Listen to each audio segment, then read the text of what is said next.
என்னதான் உன்னோட பிரச்சனைன்னு பிரஸ்காங்க கேள்வி கேட்கணுமா? சீமான், 2023 எதுக்கு நீ வந்து 50,000 ரூபாய் போட்ட?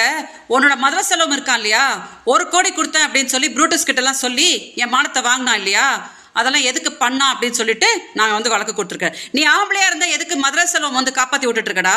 எதுக்கு மதுரை செலவம் வந்து காப்பாற்றி விட்டுட்டு இருக்க? நீ என்னமோ என் பிள்ளைங்க வளர்ந்துருச்சு, அது வளர்ந்துருச்சு, இது வந்துருச்சுன்னு. அப்போ எதுக்கடா என்கிட்ட வீடியோஸ் வாங்கினீங்க? எதுக்கு வீடியோஸ் வாங்கினீங்க?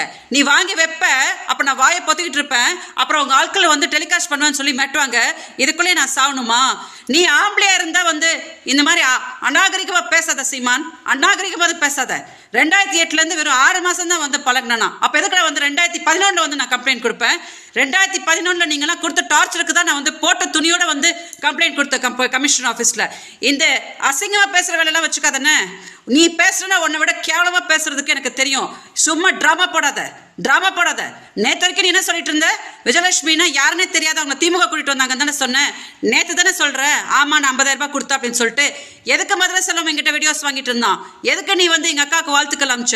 எதுக்கு எங்ககிட்ட எல்லாம் இந்த டார்ச்சர்லாம் பண்ணிட்டு இருந்தீங்க? எதுக்கடா நீ முதல்ல 50,000 ரூபாய் போட்டுட்டு எதை மதுரை செல்வம் வந்து புஷன் என்கிட்ட பேசிட்டு இருந்தான்? இதெல்லாம் வந்து அங்கே பதில் சொல்லு.